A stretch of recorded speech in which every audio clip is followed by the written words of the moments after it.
Convener Gopakrishna, మన విద్యార్థి యువ నాయకుడు సాయి వంశీకృష్ణ, మా వైస్ ప్రెసిడెంట్ వచ్చు రామకృష్ణ, ఎన్డీఐ నాయకుడు కృష్ణ,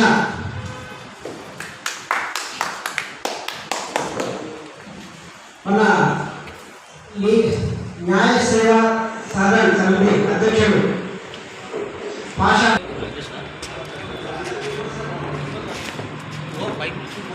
మన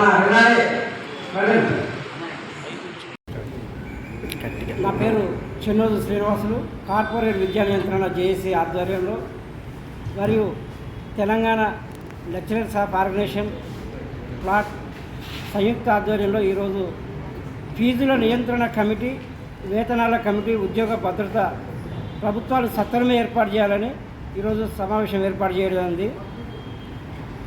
తెలంగాణ రాష్ట్రంలో ప్రైవేట్ ప్రభుత్వ పాఠశాలలో ఇంటర్మీడియట్ 70 లక్షల మంది విద్యార్థులు విద్యాభ్యసిస్తూ ఉన్నారు.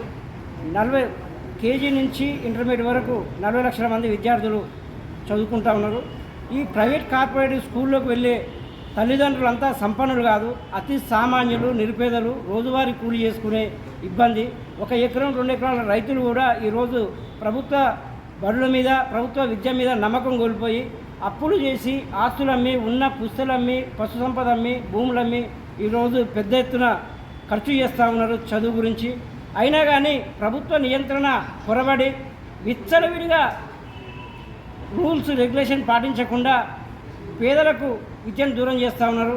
క్వాలిటీ ఎడ్యుకేషన్ చాలామందికి అందట్లేదు. మేము ఏకీకృత విధానం అందాలా, రాష్ట్ర వ్యాప్తంగా ఈ ప్రైవేటు విద్యా దోపిడీ అరికట్టాలా.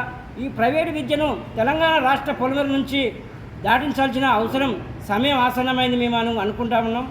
ఈరోజు ఈ అడ్డగోలు ఫీజులు అదుపు చేయాలని ఈ ప్రజాప్రభుత్వంగా చెప్పుకునే సర్కారుకు మేము డిమాండ్ చేస్తూ ఉన్నాము. ఫీజుల నియంత్రణ కమిటీ, ఇప్పుడు టీఏఎఫ్ఆర్స్ అని Telangana admission fee regulation committee, engineering, BTech, engineering, diploma, medicine వంటి ఉన్నత విద్యాలయాలకు టీఏఎఫ్ఆర్సీ కమిటీ ఉంది. మరి ఈ స్కూల్ పాఠశాల, ఇంటర్మీడియట్ స్కూలు పాఠశాలలకు తల్లిదండ్రులు చెల్లిస్తూ ఉన్నారు ఫీజు. ఆ ఉన్నత చదువులకు రియంబర్స్మెంట్ ఇస్తుంది కాబట్టి టీఎఫ్ఆర్సీ నిర్వహించి పకడ్బందీగా అమలు చేస్తూ ఉంది. అదే తరహా టీఎఫ్ఆర్సీ తరహానే ఈ స్కూల్స్, ఇంటర్ కాలేజీలకు నియంత్రణ కమిటీ వేసి పట్టభద్రుల వెట్టిని అరికట్టాలని, వాళ్ళకు ఉద్యోగ భద్రత కల్పించాలని మేము డిమాండ్ చేస్తా ఉన్నాం. పోలీసు వాళ్ళు చెప్తున్నారు, మహిళలు శిక్ష చేసినప్పుడు, మహిళలు తప్పు చేసినప్పుడు డ్యూయల్ కోర్టులు ఉన్నాయి. వాళ్ళు బడి తీసుకుని పోయినప్పుడు వాళ్ళ మీద యాక్షన్ తీసుకుంటే తల్లిదండ్రులకి వాళ్ళు చెప్తారు, కానీ తల్లిదండ్రుల మీద యాక్షన్ తీసుకుంటారు.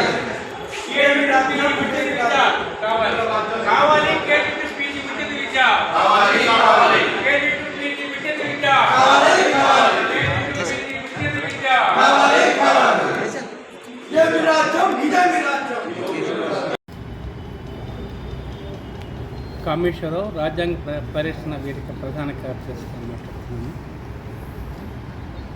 ఈనాడు కావాల్సింది రాజ్యాంగంలో 45వ అధికారం ప్రకారం ప్రభుత్వమే బాధ్యత వహించి 14 సంవత్సరాల పిల్లలకు నిర్బంధంగా కూడా ఉచిత విద్యను అందించాలి.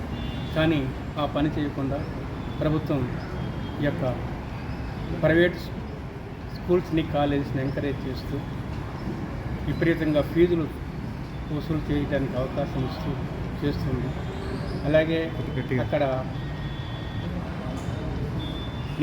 ఫీజులు నియంత్రణ చేయాలని ఒక డిమాండ్గా ఉంది. కానీ మేము మటుకు రాజ్యాంగ పరిరక్షణ వేదిక తరఫున అసలు ప్రైవేట్ స్కూల్స్ని, ప్రైవేట్ కాలేజెస్ని క్లోజ్ చేసేసి ప్రభుత్వ పాఠశాలలు, ప్రభుత్వ కాలేజీలే ఉండాలని మేము డిమాండ్ చేస్తున్నాం.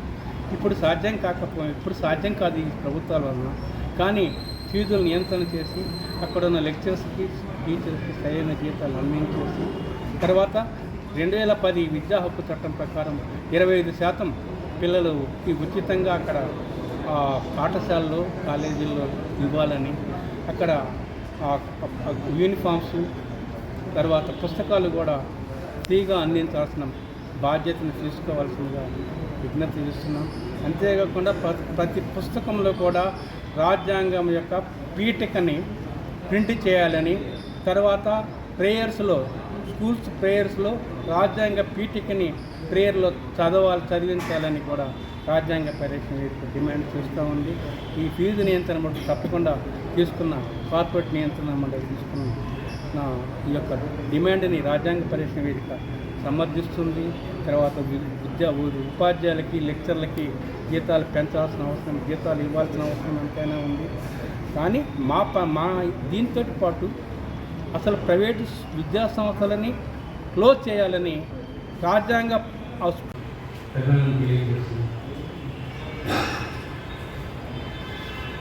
రాజ్యాంగం ఆర్థిక భారంతో విద్యార్థులు మానసిక ఒత్తిడితో నిరుద్యోగులు ఉద్యోగాలు లేక పట్టభద్రులు ప్రైవేట్ విద్యా సంస్థల కనీస వేతనాలు అందకుండా అత్యల్ప వేతనాలతో ఈరోజు దుర్భర జీవితాలు గడుపుతూ వెట్టి సాగిరి చేస్తా ఉన్నారు.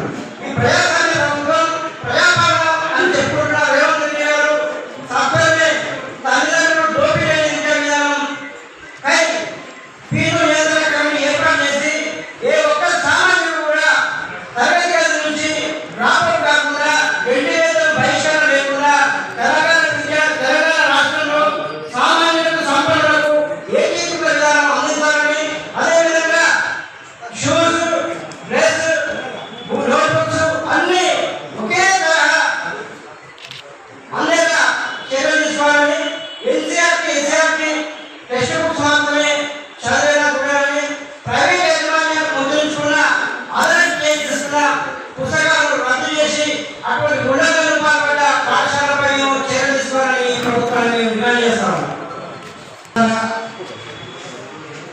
చెప్పినట్టుగా ముఖ్యమంత్రి చెప్పినట్టుగా ఎక్కువ మాట్లాడకుండా ముఖ్యంగా ఈ మూడు ఏవైతే ఉన్నాయో మొట్టమొదటి ఫీజు నియంత్రణ. ఈ ఫీజు నియంత్రణ వల్ల ఆ తర్వాత మనందరం హ్యాపీగా ఫీల్ అవుతూ ఆ తర్వాత ఒక పద్ధతి పెట్టినట్టయితే ఆ పద్ధతి ద్వారా కట్టడం గవర్నమెంట్ ద్వారా కమిటీ చేసి వెళ్ళడం చెప్పినట్టు అది చేయాలి.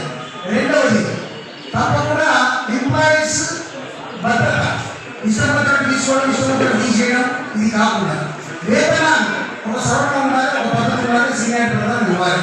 ఇవన్నింటినీ తప్పకుండా రేవంత్ రెడ్డి గారు దృష్టి తెస్తున్నారు. కాబట్టి రేవంత్ రెడ్డి గారు ఎట్టి పరిస్థితుల్లో కూడా దీన్ని దృష్టిలో పెట్టుకొని ఏదైతే 3 రోజుల నుంచి 4 రోజుల నుంచి మేము విద్యకు ప్రిఫరెన్స్ ఇస్తున్నాం రిఫరెన్స్ ఇస్తున్నాము, మాకు సంతృప్తి కొట్టి ప్రజల సంతృప్తి కొట్టి తల్లిదండ్రుల సంతృప్తి కొరకు మాత్రమే వాడుతున్నాడు తప్ప అది ఏమాత్రం వాళ్ళు ఫాలో అవ్వడం లేదు. అది తొందరగా దీన్ని దృష్టిలో పెట్టుకొని దీన్ని తప్పకుండా నెరవేర్చాలని నేర్చో అన్ని విధాలుగా మేము ఉద్యమాలు చేయడానికి మేము చాలా సిద్ధంగా ఉన్నాము.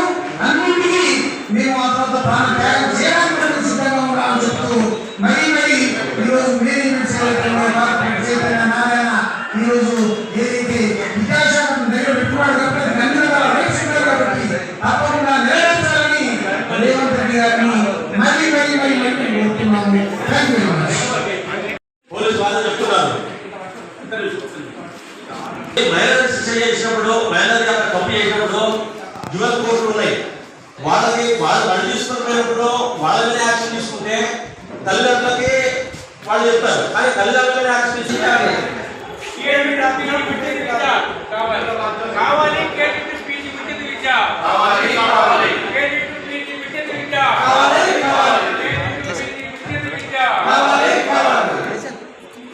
రాజ్యం